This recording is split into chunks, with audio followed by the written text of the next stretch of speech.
ভিনরাজ্যে বাঙালিদের ওপর অত্যাচারের প্রতিবাদে বাংলা পক্ষের মিছিল, কড়া বার্তা প্রশাসনের প্রতি। ভিনরাজ্যে বসবাসকারী বাঙালি শ্রমিকদের ওপর ক্রমবর্ধমান অত্যাচারের প্রতিবাদে আজ শহরের বুকে গর্জে উঠল বাংলা পক্ষ। এক বিশাল প্রতিবাদ মিছিল শহরের প্রধান প্রধান রাস্তাগুলি পরিক্রমা করে প্রশাসনের কাছে দ্রুত পদক্ষেপ গ্রহণের দাবি জানায়। সাম্প্রতিককালে বিভিন্ন রাজ্যে বিশেষত নির্মাণ ও কৃষি ক্ষেত্রে কর্মরত বাঙালি শ্রমিকদের ওপর শারীরিক ও মানসিক নির্যাতনের একাধিক অভিযোগ সামনে এসেছে। এই ঘটনাগুলি রাজ্যের রাজনৈতিক ও সামাজিক মহলে তীব্র ক্ষোভের জন্ম দিয়েছে। এরই প্রতিবাদে বাংলা পক্ষ আজ এক সুবিশাল প্রতিবাদ মিছিলের আয়োজন করে। অংশ নেওয়া প্রতিবাদকারীদের হাতে ছিল বিভিন্ন স্লোগান লেখা প্ল্যাকার্ড, যেমন বাঙালিরা গোলাম নয়, নিজেদের অধিকার বুঝে নিতে জানে, বাংলা ছেড়ে অন্য রাজ্যে বাঙালিরা কেন অত্যাচারিত হবে ইত্যাদি। প্রতিবাদকারীরা স্লোগানের মাধ্যমে ভিন রাজ্যের প্রশাসন এবং কেন্দ্রীয় সরকারের নীরবতার তীব্র নিন্দা জানায়। বাংলা পক্ষের অন্যতম নেতা দীর্ঘদিন ধরে আমরা দেখছি ভিন রাজ্যে আমাদের ভাই বোনেদের ওপর অকথ্য অত্যাচার চালানো হচ্ছে, তাদের প্রাপ্য মজুরি থেকে বঞ্চিত করা হচ্ছে এবং শারীরিক নিগ্রহ করা হচ্ছে।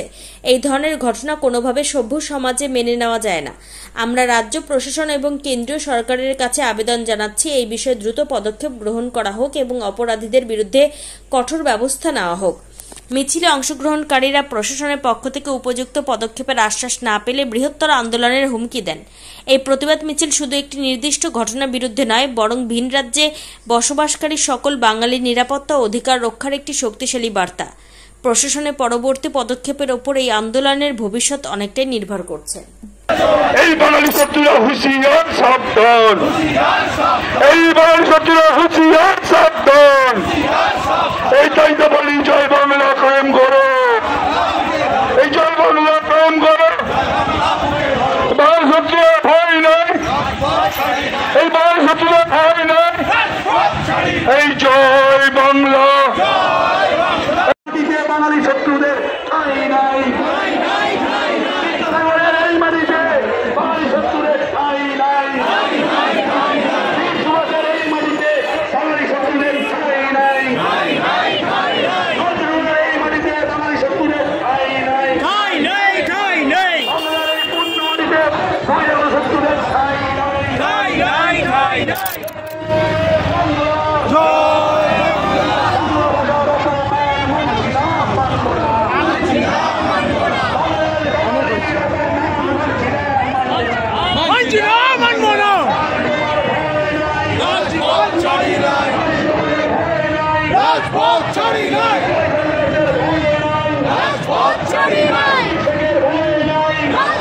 Chari